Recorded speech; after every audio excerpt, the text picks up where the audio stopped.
Okay, here we go. So the notes over the mole conversions that you guys have. So before we kind of start on the math of it, I want to talk a little bit about what this is because I think understanding what you're doing kind of helps you then do the math because you understand why you put the things where you do. So chemistry on a very basic level is the concept of we're examining substances in nature around us and how they interact and react and like what products are made, um, you know, all the different things that can happen with that, right? So up until this point, we've been talking about uh, we've basically been talking about chemistry concepts on what you could refer to as a molecular level. Like we've been talking about like atoms and molecules. You've done like balancing of equations, right? So if you were to look at the equation, the 2H2 plus O2 yields 2H2O, you would look at that and you guys know at this point that this means two water molecules, or I'm sorry, two hydrogen molecules, which is four total hydrogen atoms, right? Reacts with one oxygen molecule, which is two total oxygen atoms, and it produces two water molecules, which is four hydrogen and two oxygen atoms total. Okay, so we like at this point, you guys understand all that, and we know we've been talking about it at that level. So that's sort of like a theoretical understanding, but you're never going to run into a situation in your life where you're walking around and you see two little tiny hydrogen molecules and an oxygen molecule bumping around, and then they all of a sudden they react, and now you've got two tiny water molecules. Like you can't see that; it's way too small. So the question becomes, how do we take something that is theoretical, but it's all information about stuff that's too small to use in the real world? How do we then apply it to the real world? Because it is super important. Like you do all kinds of stuff with it from if you think about like balancing like pool water and stuff with all the the pH and the calcium hardness and stuff to literally making materials. So, for example, plastics. Like plastics come from chemical reactions, and you make them. So, like, how do we take this stuff that's an idea and something that you would never actually visually see in the real, and how do you turn it into something that's useful in the real world? Okay, this is all molecules and atoms. We measure actual substances and things like with like grams or pounds or stuff for mass, right? Or liters for volume. How do you get from one to the other? That is what the mole does. The mole label. So you can almost imagine the mole as a bridge between your the units that are micro unit stuff um, like atoms, molecules, that kind of thing, and real world units like grams, pounds, like that kind of stuff. The mole allows us to go back and forth. It allows us to take something as a concept and apply it to a real world thing. And it allows us to take a real world thing and break it down so we actually understand the molecular concepts of what's happening. So the mole is a bridge between.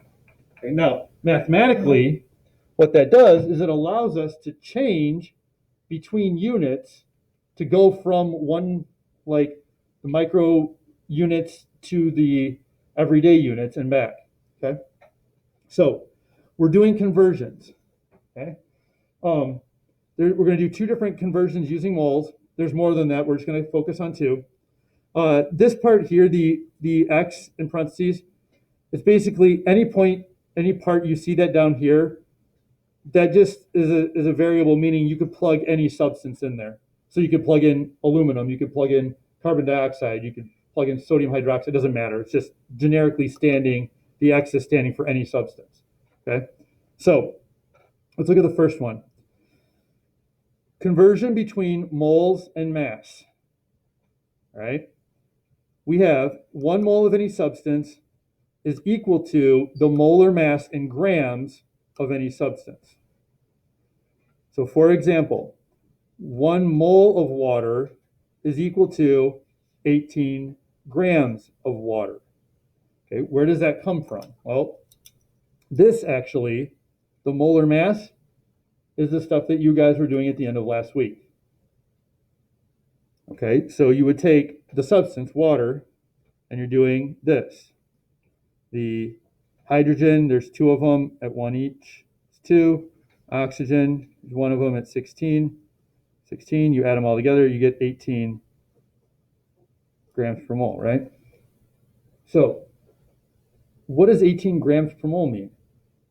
Well, that means that there's 18 grams in 1 mole of that substance, which is exactly what your conversion says. In 1 mole of water, there's 18 grams of water. Or you can flip it and think of it as if you have 18 grams of water, that equals 1 mole of water. Does that make sense where you get the numbers for the conversions? Is okay? All right. At any point, like, I lose you, you're not sure where I get a number from, just raise your hand, let me know so I can, I don't want you confused as I continue going through it. So another one, 1 mole of aluminum conversion equals 27 grams of aluminum. Aluminum is just one element, right? So when you look that up, you would just literally look up aluminum. Where is it? Here it is. And you round to one decimal place. So 26.9, the 8 rounds a 9 up, it's a 9, so it bumps again, so 27. Right? So I like this example because this is something, so like aluminum foil, right? You get a roll or whatever. You could literally take aluminum foil and weigh out 27 grams of aluminum foil. And you might not know how much that is in your head, but you can at least imagine doing that. Like 27 grams isn't a weird thing. Like we've measured things in grams before. So you can imagine measuring out 27 grams of aluminum. If you had 27 grams of aluminum, you literally would have 1 mole of aluminum. That's what that is. That's what that would be. Okay? All right. Questions on the first conversion stuff? All right. Let's take a look at the second one. We've got moles to particles, conversion between moles and particles. Now, particle label, kind of like mass, this label, or this, I'm sorry, I shouldn't say label. Particles is a category, not a label. Okay, what I mean is it's a category like mass or distance, stuff like that. So for example, you don't come in after you've gone out running and you're like, oh man, I'm just exhausted. I just ran 3.1 distance. Like, what? What are you talking about? Like, that makes no sense at all. Like 3.1 feet, okay, congratulations, you don't have a heart attack. Like, no, it's not, 3.1 miles, like, okay, a little more impressive. I'll do that. But distance isn't a label, like that, it's not an amount of anything. Same thing with particles. Particles is not a label, it's a category. Okay? What are the labels that you use for the particle category? Well, that are these dealios under here. So you can use one of 3 labels for the particle category: atoms, formula units, or molecules. So the conversion is 1 mole of any substance is equal to 6.02 times 10 to the 23rd particle, like whatever particle, one of these 3 labels, atoms, formula units, or molecules, of any substance. I don't know if you guys remember from the previous video lecture, but the 6.02 times 10 to the 23rd, that was the Avogadro's number. Okay? So, how do we know which one of these labels to use? Okay? That comes from what the substance is that you're talking about. So, if your substance is one single atom of one element, you will use the label atoms. So, for example, the middle one here, I'm highlighting them so you can match them up. For some reason, when I typed out the notes, I didn't do them in the same order, which would have been smarter. But so the example, 1 mole of aluminum is 6.02 times 10 to the 23rd atoms of aluminum. Use atoms because aluminum is one atom of one element. Okay. Formula units. You can abbreviate formula units FU. Telling everybody it's the only time you can write FU on your paper, and I will not be mad at you. So enjoy that. So formula units. You use them with a substance that's ionically bonded. All right, now, see how we do? I'm going to ask you dig deep in semester 1 knowledge. Anybody remember how we know if something's an ionic bond? Okay. One is a metal and the other is a non-metal. Yeah, good catch. Yes, excellent. An ionic bond will have a metal and a non-metal, but the important thing is it'll have a metal. Okay, good. It will have a metal in it. So if we look down at the, let me zoom out a little here. There we go. If we look down at the examples here, sodium chloride. Sodium is a metal. So this uses the formula units or FU label because it's on the sodium chloride is ionically bonded. Okay. Makes sense so far? All right, third one. Molecules, we use the molecules label, abbreviated. If you abbreviate it, you have to go MOLEC. You've got to go all the way to the C. Because if you abbreviate more than that, like MOLE, that's moles, that's a totally different label. So if you're abbreviating molecules, you got to go all the way to the C. Okay? Covalent bond. So anybody remember then? Yeah, good. So we're going to have 2 or more nonmetals, right? Would be our covalent. So basically no metals in it. And if it has metals, it'd be ionic and formula units. Okay. So if you look down here, our example, water is covalent. So if you notice, they use the label molecules. All right. Now, the nice thing about this is it doesn't matter which label you're using. The numbers always stay the same for this conversion. It's 1 mole equals 6.02 times 10 to the 23rd, and then any of these 3 labels, atoms, formula units, or molecules, based on the substance. So it doesn't matter, I mean, it matters which one you're using, but it doesn't change the number that it equals, the number that goes in front of it, okay? It's always the Avogadro's number, 6.02 times 10 to the 23rd. Make sense? Questions so far? All right, let's work through the example ones down here. So now this is the point where hopefully you all did the video lectures the first 2 weeks in here, and you practiced the conversions and the dimensional analysis. If you did and you understand how that works, it's going to make your life a lot easier now, because we're not doing anything new in terms of like the style or how we solve it. The only thing new is the conversions that we're using, but everything else is still the same. Right? Dimensional analysis. So we look at the first one. Try to zoom in a little. Okay. How many moles are in 207.5 grams of NaCl? So just like all the others we were doing conversions, you start with what you're given. 207.5 grams. Okay. Line here. Now, we're starting in grams. We want to get to moles. Can we do that in one step? Yeah. We can go from moles to mass. Okay.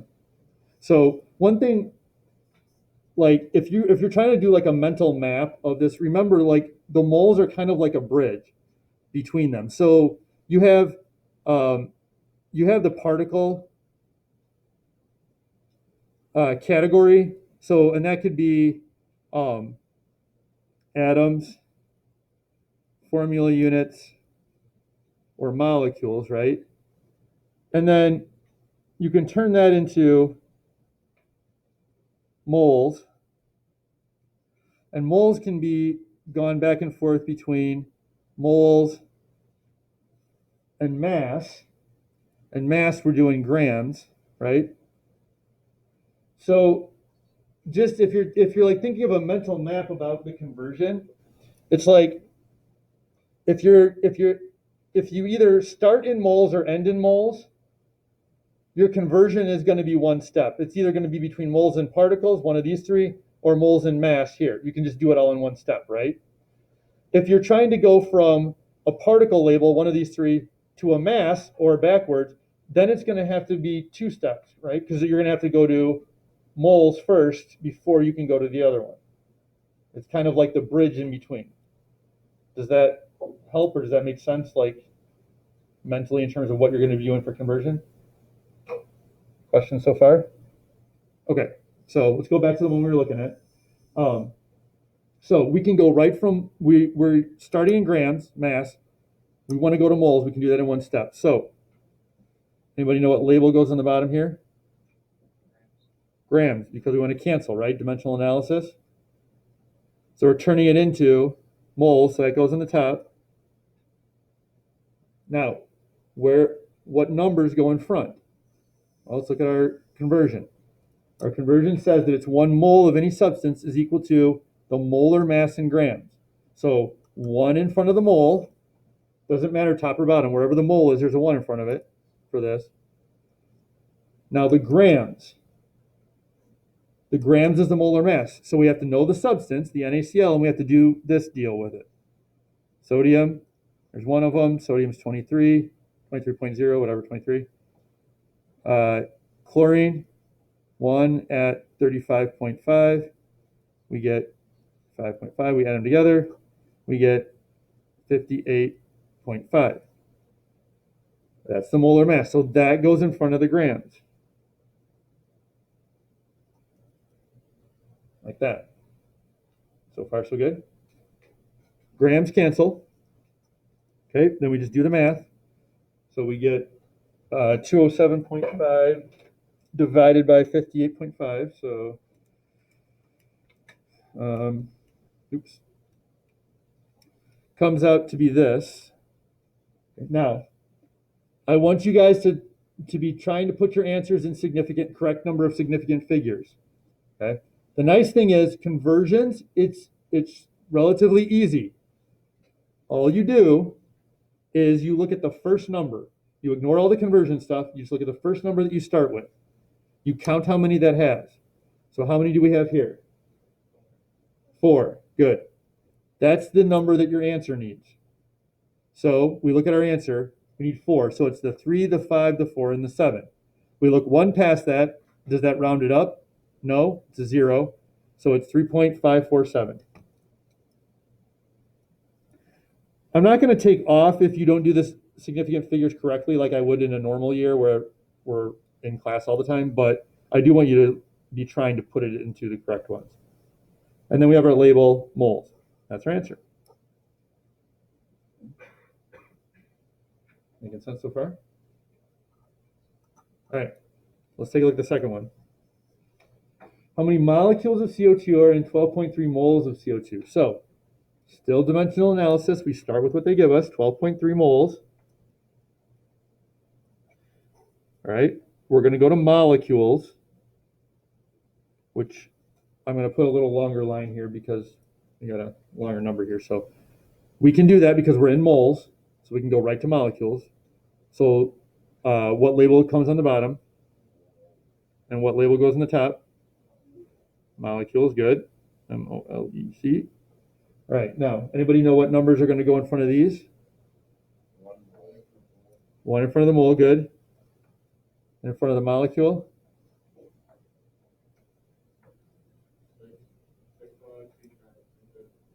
Yeah, excellent.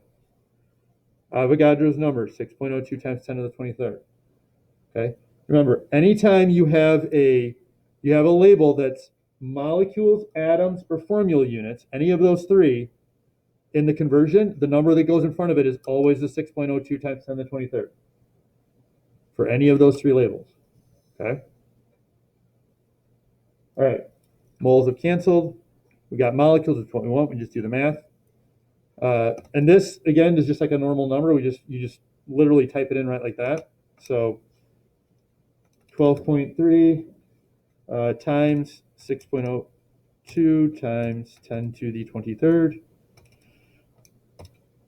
Okay, we get, now, how many significant figures should my answer have? Good, 3. So it's the 7, the 4, and the 0. We look one past it. Does the 4 round it up? Nope. So it's just 7.40. We need the 0 there because we want a third significant figure. And then don't forget, like to check for this, we've got exponent 24, right? So we write that how?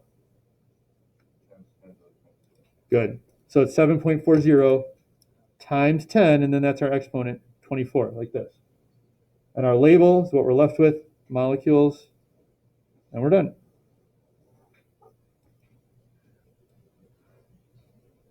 Okay. So far, so good. Any questions about where I'm getting the numbers from or why we're putting things where we are? Yeah. How do you distinguish if it's a molecule or mole? So if it's asking for it, they'll literally have to tell you. Like, so like this one says how many molecules, and then they give you the label mole on this number, right? So it basically has to tell you. It'll tell you in there molecule or mole. Okay. All right.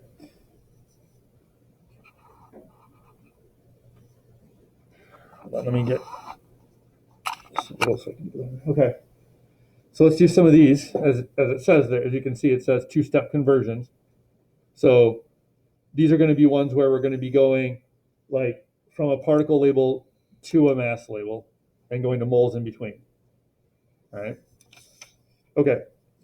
How many formula units are in 207.5 grams of NaCl? So it's the same number as part A. I did that on purpose. So you can see kind of the difference.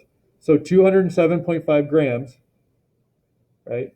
And we want to end up in formula units, which is a particle label, correct?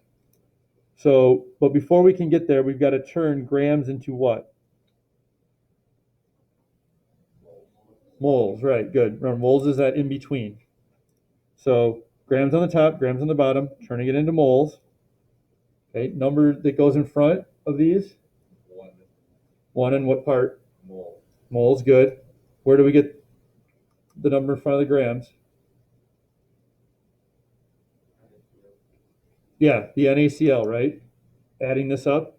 Now, the other reason I use the exact same thing as A, so I don't have to do this twice. So we've already done it up here, right? So 58.5 is the grams. We got that by adding up all the NaCl stuff from here. Okay. All right. Now grams have canceled. We're in moles. So we've got to do another conversion. So label on the bottom will be what? Okay, and what label do we have on the top? Oh, man, I set you guys up. Could have just been FU. All right. Formula units, yes. FU. Okay, what numbers? What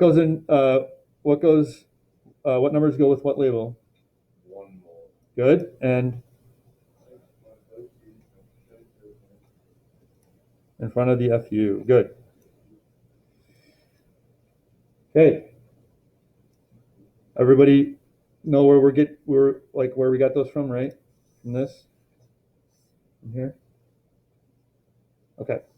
So moles are canceled, and we're in formula units, which is what we want to be in. So just do the math. 207.5 divided by 58.5 times 6.02 times 10 to the 23rd gives us that. Oops, can't see it. Sorry, that thing. All right. So what should our number be based on our beginning number? 2.135. Good. 4 significant figures, so 2.135. The 2 does not round it up, so it stays 2.135. And then don't forget to check, like especially on your graphing calculators, because it looks like a long string of number. Make sure you check over here. So you've got e to the 24. So that's the times 10 to the 24. We got to add that on because that makes it a different number. And then our label. Thank you. Waiting. All right. Good. So here's okay. I say it's the interesting thing. You probably don't think it's interesting, but just the concept of it is this shows you. So NaCl is table salt, right? Sodium chloride is actual, like literal table salt that you put on food. NaCl is. If you had 207.5 grams of table salt, which we can imagine if you measure that out, like if you had 207.5 grams of it, that would be this many formula units. Okay, and if you're like, well, I don't know what a formula unit is. A formula unit is just the ionic version of a molecule. So you could kind of, in a way, think of it as like this many. So basically, it's 2135 followed by 2135 followed by, what was it, 24? So 21.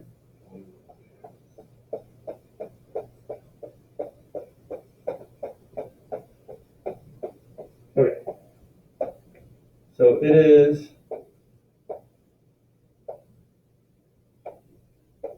that many formula units. But it's kind of neat, like think about that. Like that literally is telling you now, is it perfectly exact? No, but it's that general idea. If you had 207.5 grams of table salt in your hand, this would be how many formula units would be in there. Something that otherwise, like you would have no idea how, like, there's no way, they're so small, you wouldn't count them individually. Like, you could actually know about how many there are there. So it kind of connects the two quote unquote worlds of like real life measurements and the molecular level. All right. Let's look at the last example. So what is the mass of 7.40 times 10 to the 24th molecules of CO2, carbon dioxide? So again, just like before, don't get thrown off that it's got a scientific notation. You just write the whole thing down like any other number. So 7.40 times 10 to the 24th molecules. Right? Now, we want to go to mass, right? What's the label we use for mass for these? We do mass in grams, good. So we want to get to grams, right? But before we get to grams, we have to turn molecules into what first? Good. So molecules on the top, molecules is going to go on the bottom, correct? To cancel. We're going to moles, like you said. Numbers in front. What goes in front of the mole? Good. Front of the molecule. 6.02 times 10 to the 23rd. There you go. Good. The Avogadro's number, 6.02 times 10 to the 23rd. Front of the molecule. So now molecules are canceled. We're in moles. So our next step, moles on the top, so moles on the bottom. And what label are we turning it into? Good. Grams. Okay. What number goes in front of moles? 1. Good. Where do we get the number from that's going to go in front of grams? Yeah, good. The CO2, doing the molar mass, like this deal, right? So we got to do that for CO2. So carbon, there's one of them at 12 is 12. Oxygen, 2 of them at 16 is 32. 44. That's 44 grams for 1 mole for that. All right, moles cancel. We're in grams, which is what we want, so we're done.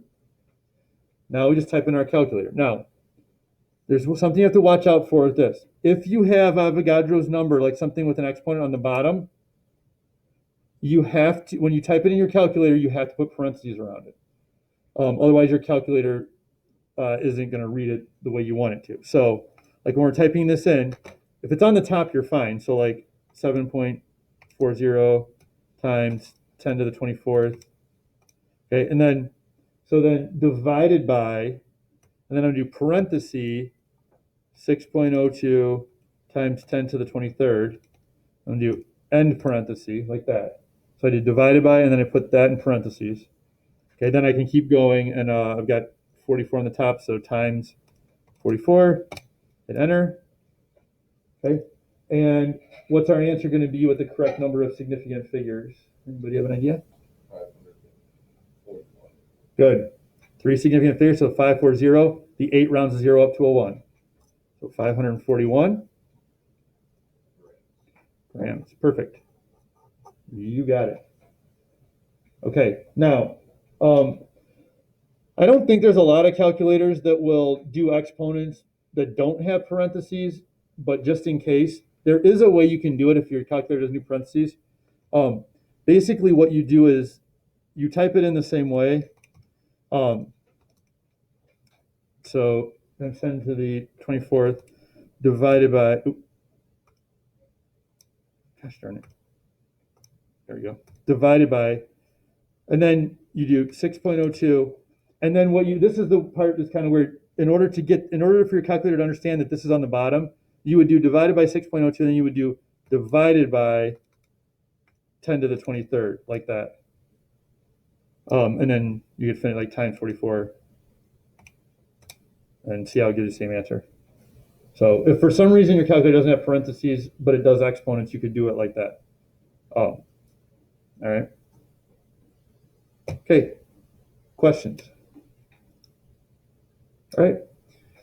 So that's it for that. If you guys have any questions, let me know.